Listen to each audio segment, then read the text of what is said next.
자, 구약성경 254페이지 민수기 34장의 말씀을 볼 차례입니다. 민수기 34장 1절로 5절까지의 말씀, 그리고 13절에서 18절까지의 말씀을 읽도록 하겠습니다. 먼저 민수기 34장 1절부터 5절까지 하나님이 이스라엘 백성들에게 약속하신 그 땅의 경계인데요. 그것을 한번 같이 읽어보도록 하겠습니다. 시작. 여호와께서 모세에게 말씀하여 이르시되 너는 이스라엘 자손에게 명령하여 그들에게 이르라. 너희가 가나안 땅에 들어가는데 그 땅은 너희의 기업이 되리니 곧 가나안 사방 지경이라. 너희 남쪽은 에돔 곁에 접근한 신광야니 너희의 남쪽 경계는 동쪽으로 염해 끝에서 시작하여 돌아서 아그라빔 언덕 남쪽에 이르고 신을 지나 가데스 바네아 남쪽에 이르고 또 하살 아다를 지나 아스몬에 이르고 아스몬에서 돌아서 애굽 시내를 지나 바다까지 이르느니라. 13절에서 18절까지의 말씀 같이 읽겠습니다. 시작. 모세가 이스라엘 자손에게 명령하여 이르되 이는 너희가 제비 뽑아 받을 땅이라. 여호와께서 이것을 9지파 반쪽에게 주라고 명령하셨나니 이는 루벤 자손의 지파와 갓 자손의 지파가 함께 그들의 조상의 가문에 따라 그들의 기업을 받을 것이며 므낫세의 반쪽도 기업을 받았음이니라.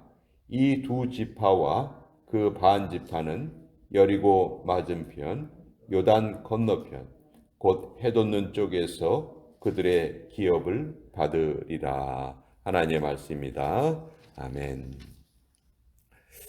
자, 민수기 34장, 모세가 아직 살아있을 때입니다. 모세는 이제 가나안 땅을 바라보고 죽음을 맞이하게 되는데 그 모세에게 하나님께서 너희 이스라엘 백성들, 너의 후손들이 내가 약속한 그 가나안 땅에 들어가서 땅을 차지할 것이다. 근데 그 땅은 동서남북의 경계가 어떻게 되냐면 이러이러하게 될 것이다.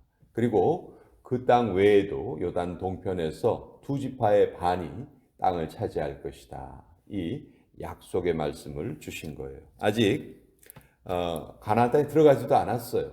그런데 이미 하나님께서는 마치 이 일이 다 이루어진 것처럼 그렇게 먼저 선포를 하고 계신 것이죠. 반드시 이 땅이 너희의 땅이 될 것이다. 그러니 너희가 가서 차지해라. 이것이 하나님의 명령이시고 또 하나님의 복이었어요. 자, 이것을 이루어가는 것은 이제 실질적으로 이스라엘 백성들의 몫이긴 하지만 이미 하나님의 뜻이 그렇게 정해졌기 때문에 그 뜻을 따르기만 하면 이것은 정말 우리 그런 말 있죠. 뭐 땅 짚고 헤엄치기, 뭐 누워서 떡 먹기, 뭐 이런 식으로 이스라엘 백성들이 마음만 이 하나님의 약속에 합치가 된다면 정말 아무것도 어려운 일이 아니었습니다. 물론 가나안 원주민들이 싸움도 잘하고 그들이 덩치가 크고 그런 것도 있었어요. 그러나 그것은 하나님의 약속에 비하면 비교할 바가 안 되었던 것이죠. 이렇게 하나님께서 이 약속을 주시는데 시편 16편 6절에 보면 이런 구절이 있어요. 내게 줄로 재어준 구역은 아름다운 곳에 있으며 나의 기업이 실로 아름답도다. 하나님께서 이스라엘 백성들에게 예비하신 그곳은 마치 가장 좋은 땅을 줄로 이렇게 재어서 주신 것처럼 그렇게 정말 젖과 꿀이 흐르는 그런 땅이었다 하는 것이죠. 근데 이 약속이 처음에 아브라함에게 주어진 지 지금 시간이 얼마나 흘렀냐면 약 470년이 흘렀어요. 그래서 아브라함의 자손들 중에서 이제 요셉이 노예로 팔려가고 그 요셉이 애굽의 총리가 되어서 야곱의 모든 자손들을 애굽 땅으로 부르죠. 거기에서 살았던 기간이 430년이에요. 그리고 지금 광야 생활의 끝자락이니까 애굽에서 나와가지고 지금 광야 생활을 40년 정도 했단 말이에요. 그러니까 그 두 기간만 합쳐도 470이라는 숫자가 나오죠. 자, 아브라함에게 주신 약속이 470년 만에 이제 그 영토의 구분이 확인이 된 거예요. 가서 이제 찾기만 하면 되는데 실제로 이것을 이 구역대로 차지했던 때는 이스라엘 역사에 딱 한 번 있었어요. 다윗과 솔로몬 시대예요. 다윗과 솔로몬 시대가 이스라엘의 영토가 가장 넓었을 때인데 그때 바로 하나님이 지금 모세에게 약속해 주신 이 땅의 경계대로 차지를 해요. 자, 모세 때부터 다윗 왕 때까지는 또 한 400년의 시간이 흐른 후예요. 그러니까 아브라함에게 약속하신 그 기간에서 계산을 하면 약 900년이나 걸린 거죠. 거의 900년이 걸린 거예요. 자, 이것은 뭘 의미하는가? 하나님께서 약속을 주셨지만 그 약속을 이루는 때는 그것 역시 하나님의 주권에 달려 있어요. 근데 그 때를 늦출 수도 있고 빨리 할 수도 있는 것은 바로 우리 인간의 순종에 달려 있다는 것이죠. 그래서 하나님이 어떤 약속을 하셨지만 하나님의 약속이 우리의 태도에 따라서 변하신다는 거예요. 정말 신비한 일이에요. 하나님이 창조주께서 정하신 그 시간을 우리의 순종 여하에 따라서 그 시간이 변경된다는 것은 정말 우리가 어떻게 보면 창조주의 사역에 우리가 함께 동참하는 것이죠. 하나님의 일에 동참하는 그 은혜를 하나님께서 주셨는데 그것이 바로 우리가 하나님의 말씀에 얼마나 순종하는가. 그러니까 하나님은 오늘도 이 땅에 사는 모든 사람들의 삶을 살피시되 특별히 하나님의 백성들이 하나님의 말씀에 순종하고 사는지 그것을 열심히 지금 지켜보고 계신 것이죠. 자, 가나안 땅이 이렇게 주어진 것처럼 이것을 영적으로 오늘 우리의 삶에 적용을 해본다면 우리가 지금 살아가는데 다 각자 삶의 터전이 있습니다. 우리 미국에서 살고요, 플로리다 땅에서 살고 또 브랜든이라는 지역에서 살고 또 각자 자기 나름대로의 일터가 있고 집이 거한 곳이 있고 교회가 위치한 곳이 있고 자, 이건 어떻게 보면 우리에게 주어진 거예요. 근데 이것도 우리가 선택한 것이 아니고 하나님에 의해서 우리에게 주어진 것이다 하는 것이죠. 그러니까 하나님이 우리의 경계를 정해 주신 거예요. 그러니까 우리가 살고 있는 이 모든 환경에 대해서 이것은 당연한 것이 아니고 이것 역시 하나님께서 우리에게 내려주신 복이고 은혜다 하는 것을 우리가 잘 깨닫고 살아가야 되겠죠. 그냥 여기 그냥 내 뜻대로 왔고 이 집 내 뜻대로 정했고 이 집 운영하는 거 다 내 힘으로 하는 것이고 만약 그런 생각을 하고 살아가는 사람이 있다면 이건 하나님의 은혜와 아주 동떨어진 삶이 되는 것이죠. 제가 지금까지 이 땅에 태어나서 살아온 것, 또 이곳에 지금 터전을 잡은 것, 또 이러이러한 교회를 섬기고 이러이러한 일터에서 제가 일을 하는 것, 이것 역시 다 하나님께서 정해 주신 것입니다. 그런 마음을 가지고 우리가 하루하루를 살아야 할 것입니다.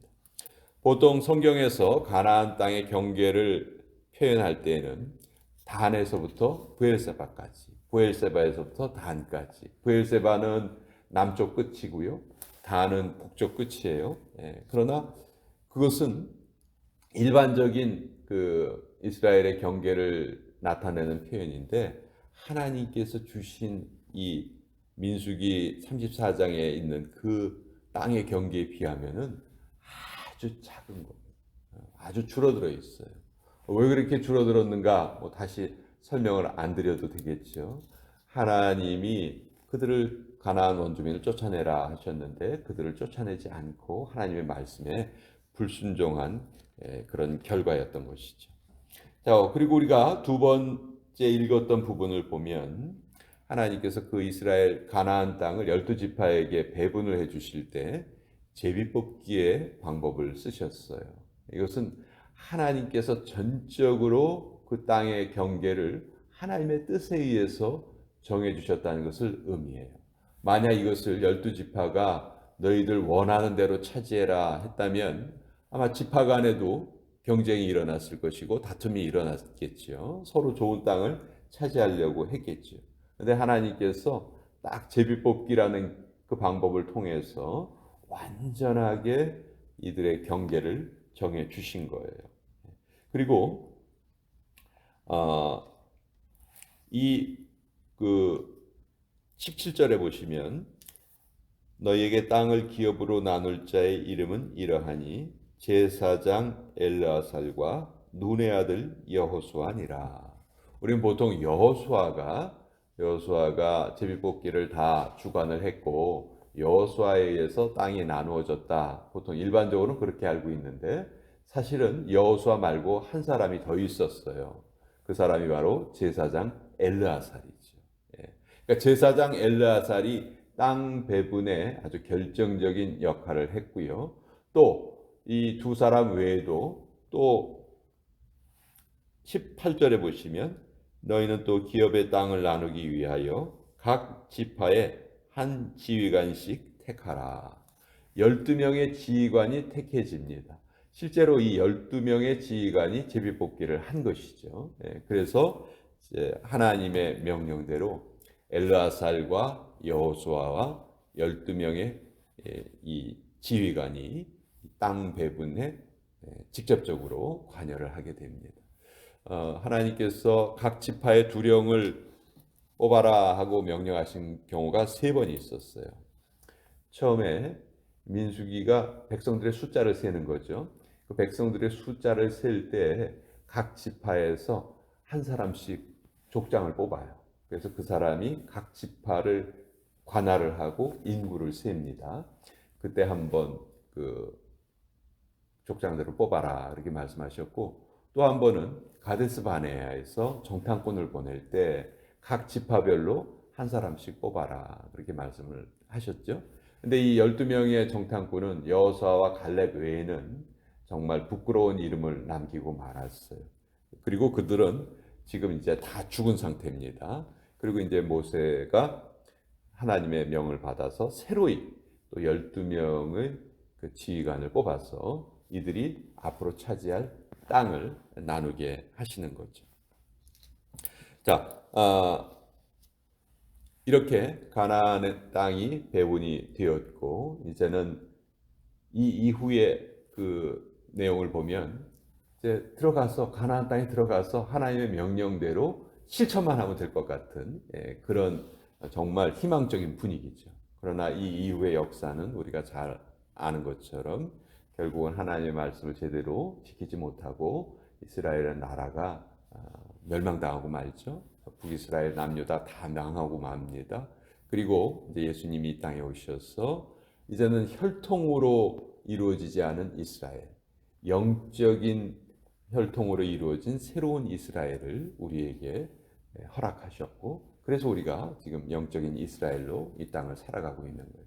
하나님이 오늘도 똑같이 명령하고 계십니다. 우리가 하나님께서 정해주신 우리의 영역 그 안에서 모든 잘못된 것을 다 쫓아내고 그 안에서 거룩하게 너희의 삶을 지켜가라. 이것이 오늘 우리가 받은 그런 영적인 사명이다 생각을 해요. 우리는 늘 이스라엘 백성들의 실패를 보고 안타까워하고 거기서 그치는 경우가 많아요. 그것이 거기에서 그쳐진다면 우리에게 주는 교훈은 아무것도 없는 거예요. 우리가 이들과 똑같은 그런 삶을 살아서는 안 되겠죠. 그렇다면 오늘 우리에게 하나님께서 정해주신 그 범위 내에서 정말 최선을 다해서 하나님이 우리에게 똑같은 명령을 하고 계시는 거예요. 잘못된 것들을 다 쫓아내라. 너희의 삶에 거룩하지 못한 것들을 다 영적으로 제거하고 나와 친밀한 교제를 누리면서 살아라 하고 하나님께서 말씀하고 계시죠. 그러할 때 너희의 삶의 모든 것을 내가 다 해결하고 채워주시겠다. 이것이 하나님이 우리에게 주신 동일한 약속인 거예요. 그래서 우리가 구약의 내용을 배워가면서 끊임없이 이 내용을 오늘 우리의 삶에 그대로 적용을 하면서 살아야 되겠다 하는 것 오늘 또 같이 한번 나누어 보았습니다.